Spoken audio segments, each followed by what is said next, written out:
He paces back and forth on stage, listing his achievements for Turkey: new roads, better hospitals, more public transportation, more airports. At every rally, he hammers home the same message: he has transformed Turkey into a new modern nation. In almost every speech, 64-year-old Erdogan disparages what he calls Old Turkey, a place where garbage piled up on the streets, public hospitals were overrun, and roads were dimly lit, single-lane death traps.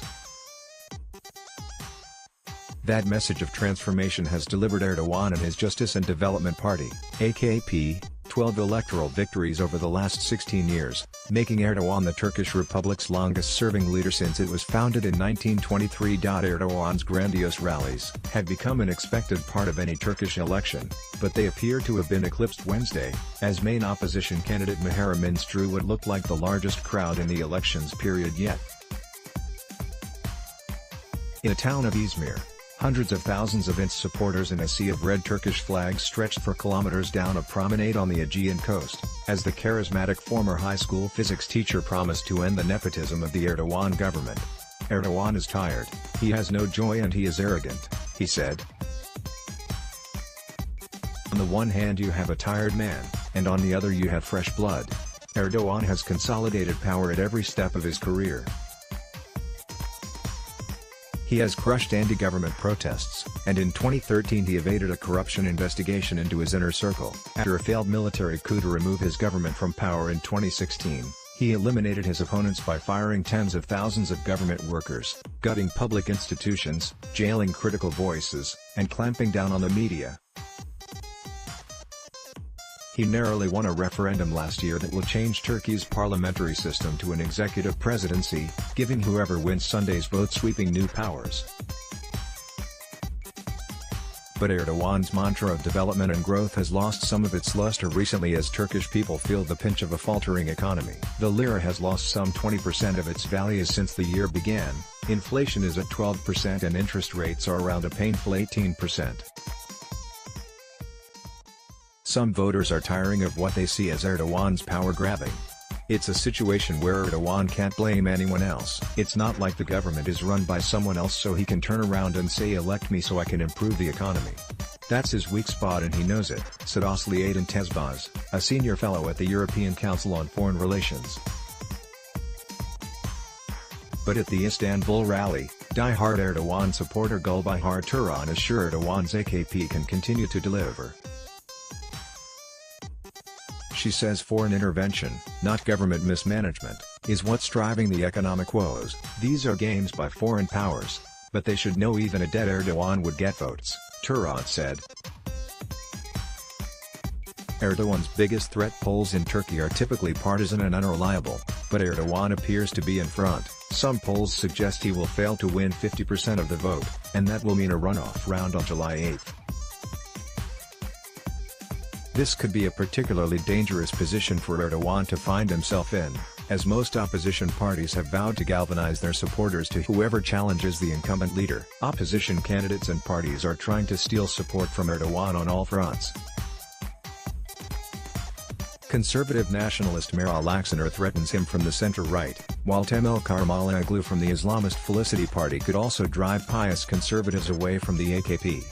But Erdogan's biggest threat is the formidable İnce, who has galvanized the center-left around the CHP. In the past, the CHP fielded fairly drab candidates. This election is the first in which the party has chosen someone charismatic, Aydin Tezbaz said. We are already seeing the results in the sense that this is a race between Muharrem İnce and Erdogan, and that's never happened before. Erdogan had it too easy and he basically ran against himself, Aydin Tezbaz said. İnce is not an obscure name in Turkey. The 54-year-old has served as a member of parliament for the last 16 years. He has managed to broaden his party's appeal beyond its usual base of secular upper-middle-class voters to include pious Muslims and Kurds.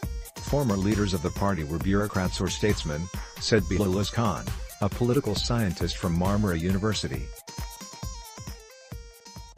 İnce, with his royal family roots, his truck driver father and headscarf-wearing mother and sister is different from his predecessors. During the holy month of Ramadan, When Ince made appearances with his sister who wears a headscarf, he made clear he would continue to guarantee women's right to wear the Islamic headdress in public spaces, including universities.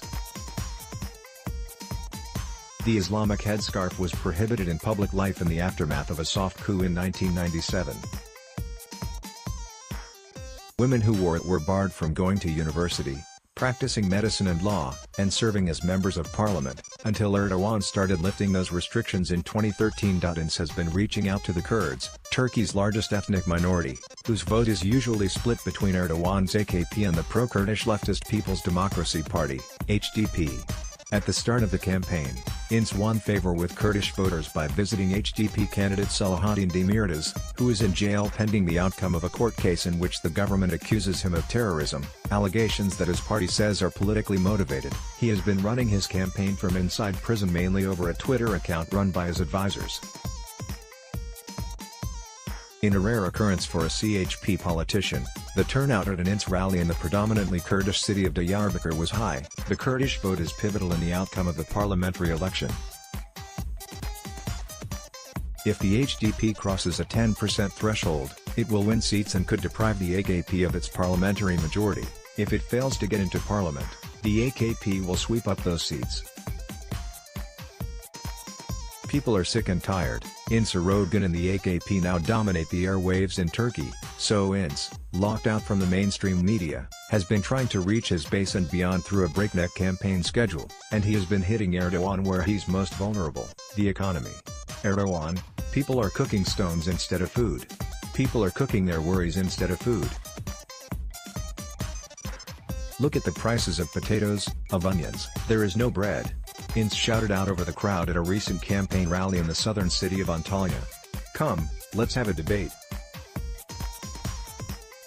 Talk about the struggle of getting by, of paying the rent, of sending the kids to school. In an interview with CNN's Christiane Amanpour, Ince said it was time for change. I believe in the power of the street. I believe in our people's wish for change. People are sick and tired. Turkey is sick and tired. Institutions have been taken over. Turkey's democracy has been destroyed. A single man rules over Turkey. Turkey has to find a way out of this, he said. He is reaching out to Turkey's youth as well. A group of students hanging out at an Istanbul cafe say they don't know much about the old Turkey Erdogan talks about. To them the old Turkey was the one of several years ago, when there were greater civil liberties. They refused to give their names, lamenting the loss of freedom of speech. I don't want to give you my name because I need to think about my future, said a 22-year-old physiology student. That is a worry I just don't want to have anymore. Another student said that providing services and development should be expected from a government, not something for Erdogan to brag about. Roads, roads, roads. I don't want to talk about that. I want to talk about more, he said. But development is a message that has worked for Erdogan for 16 years. Back at his rally in Istanbul, as his Opera House presentation draws to a close, he asks, "How do you like that?" to the crowd, which roars back with approval. He calls out to the control room again for his next presentation, new building plans for an island development and then another for a park. CNN's Aysel Sarı contributed to this report.